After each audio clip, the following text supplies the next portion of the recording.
Hey guys, welcome to Sai Bhaskar logs. నేను మార్కెట్కి వెళ్ళినప్పుడు ఈ మల్బెర్రీస్ అయితే కనిపించాయండి. అసలు ఈ మల్బెర్రీస్ని యూట్యూబ్లో, ఇన్స్టాగ్రామ్లో తెగ హల్చల్ చేసేస్తున్నాయి. చూస్తుంటేనే చాలా చాలా కలర్ఫుల్గా ఉన్నాయి. టేస్ట్ ఎలా ఉంటుందో అని టేస్ట్ చేద్దామని ఒక పావు కిలో అయితే తీసుకొచ్చాను. ఇవి చూసారా, కలర్ అయితే ఎంత రెడ్గా ఉన్నాయో. ఈ ఫ్రూట్స్ అమ్మే అతనైతే ఇవి కిడ్నీకి చాలా మంచిది, అలాగే షుగర్ వాళ్ళకి కూడా చాలా మంచిది అని చెప్పేసి అన్నాడు. ఈ వాటర్ చూసారా ఎంత రెడ్గా అయితే ఉన్నాయో. ఇవి మనకి వానాకాలం వచ్చే నేరేడు పళ్ళు ఉంటాయి కదండి, సేమ్ అవి వాటర్లో వేస్తే ఎలా వస్తాయో అలాగే వచ్చినాయి అనమాట. కానీ నేను ఇవి తీసుకొచ్చిన పర్పస్ ఏంటంటే విత్తనాల కోసం అయితే తీసుకొచ్చాను. అతనైతే విత్తనాలు రావు అన్నాడు, కానీ నాకు వాటర్లో అయితే విత్తనాలు అయితే దొరికేసినాయండి.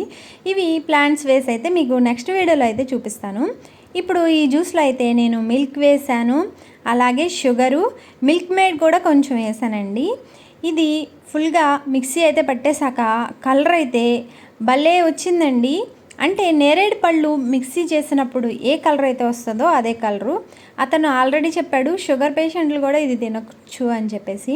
జ్యూస్ అయితే రెడీ అయిపోయింది. ఇప్పుడైతే గ్లాస్లోకి అయితే పోసేసాను. మా వారికి అయితే ఫస్ట్ ఇచ్చాను, చాలా బాగుంది అన్నారు.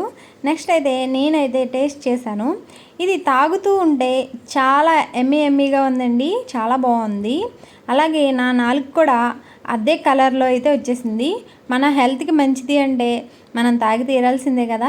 మల్బెర్రీస్ టేస్ట్ అయితే అదిరిపోయింది. మీకు కనబడితే ఖచ్చితంగా ఇలా జ్యూస్ చేసుకొని తాగండి. మన వీడియోస్కి లైక్ చేసినందుకు చాలా చాలా థ్యాంక్ యూ. అలాగే సబ్స్క్రైబ్ కూడా చేసుకోండి. నెక్స్ట్ వీడియోలో కలుద్దాం. Bye friends.